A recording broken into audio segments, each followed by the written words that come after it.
Well, I think with the trend that you're seeing, George, in a way that we have been able to access, at least with me, with the Milwaukee Center for Independence, I've seen some of those needs, and folks, even if we're isolated in their group home, they don't get out to experience their lives or whatever the situation may be. I worked with my own congregation, and with the Brewers Hill neighborhood, we set up a coffee house, a simulated coffee house, where folks from the area, from the neighborhood, can come in there and be a part of the arts for free or for almost free.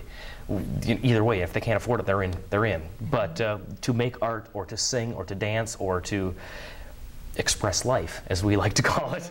And I think that's a great way. The more we can connect with folks in the community who have a passion for the arts, who are willing to open themselves up, or open their home up, or open their studio up to say, let's make music or let's make art, and a place that's comfortable and a place they can call home or enjoyable for whatever period of time it may be. And because the fact is that funds have dried up, I think it's more important, the mentoring, the boys and girls clubs, and the big sister, the big brother. Those of you who are retired, you would be such a great help to children in schools if you went to those schools and said, how can I help? And work with children who are struggling with trying to learn how to read.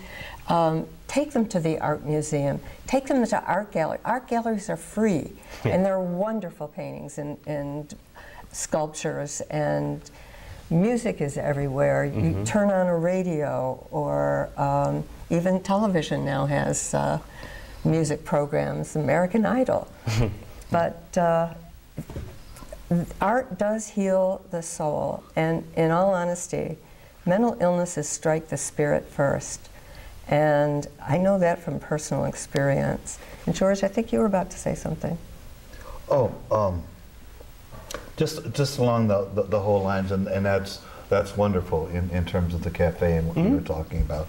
You know, the situation comes back, how many more do we need? You know, and also on the front end, how much more money needs to go into diagnosis, so that that bipolar people with thyroid conditions aren't just locked up. And that they're treated holistically, you know, and then come the other things that have to do with their healing and recovery.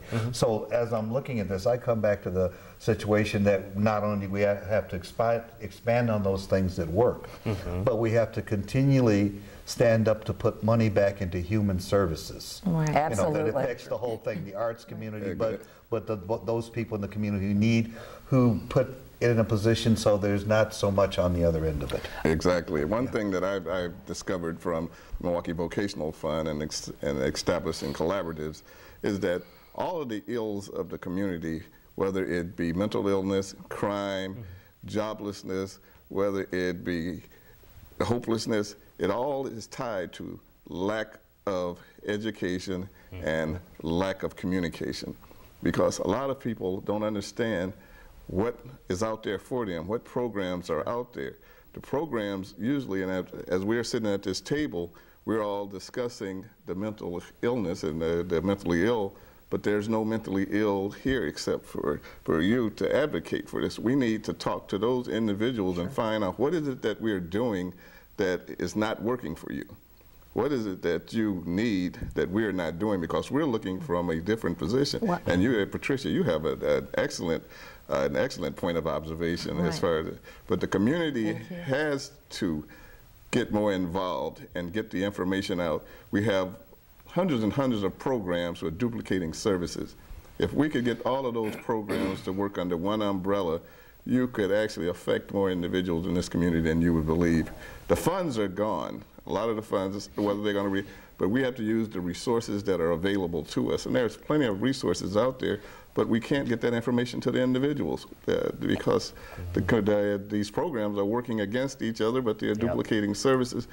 That is my dream, is to bring these programs under one umbrella so that those individuals that are coming from prison, that they can be steered into these programs and they can be nurtured back into society, because some of these individuals need that one-on-one, that nurturing care. I know the society kind of gets that they need to pull themselves up by their bootstraps, but if you have a mental illness and you've been working with it all your life and haven't been diagnosed, then you don't know where your bootstraps are. That's absolutely right. And I that think- is one of the scariest things about it for me, that when I lost my mind, I was writing 24 hours a day. I wasn't sleeping, and I wasn't eating. And I don't think that the That's not programs, I don't think there is a lot of programs. People say that they are. And my mindset, too, is that a program is only as good as the people that run the program. Exactly. Absolutely. You can have a gazillion programs, but if you have people that don't care, Well, you can and- have 2 programs, and if you have people that really care. But then I think, too, as far as access, when you look at those that's in the prison system, there may be some inmates that cannot access a pen and a pencil and artwork. I mean, we have, and Sheriff Clark just said that because of the food shortage that they're going to be taking away desserts from the inmates. That's his thought.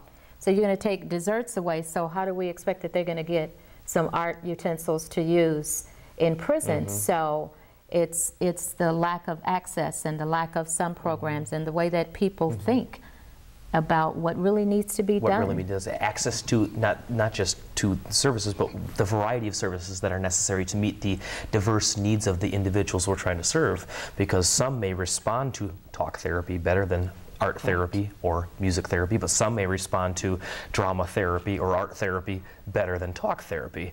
And to be able to identify what is the best option for these individuals and make sure that they're available in the method that is appropriate for them. And then you look at people that live in poverty, and then you look at your people that's affluent. I mean, the access of services are different.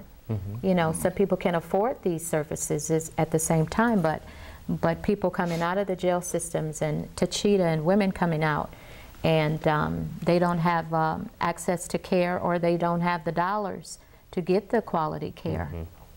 It's a shame. And once again, let's throw it back to the community. If you don't help our students and try to work with people who are coming out of prisons and who are coming out of mental institutions and give that support, it's the human heart and spirit really matter. And we need to take responsibility on our own shoulders, especially those of us who are retired and have the time. Because it doesn't cost you anything to donate your time and your knowledge and your support. I think we... And I totally agree with that. And at the same time, because we all pay taxes, I think as citizens we have a responsibility to keep the pressure on our elected officials to adequately fund human services. We just can't look away from that. Right. You know. You're right. And I think that we totally lose our humanity. And when you talk about human services, we're talking about humanity. People treating other people like they're human, whether they have AODA issues, whether they're mentally ill, whether they live in poverty. Explain what AOD is, please. Alcohol and drug issues, Okay. right. It doesn't matter. And I think we lose that humanity, that we think that we're doing so extremely well that we kind of snub our nose at other people. I think you're right. Yeah, and I think it's important, the 2 things that you said relating to the services and the humanity. It's so important that both are tied together, because if you just have services without humanity, then you have a template of an application at someone rather than an involvement of the community with people. And it's the human heart that makes a difference in the lives of these folks, along with the services. They have to be so intricately tied, or, you know, my opinion, it really doesn't make a big difference. You can apply service all you want, but unless there's the human heart connected to it, or human service and the community access and the public getting involved. And that's why I want to applaud the faith-based community as far as their work inside the prisons and whatever.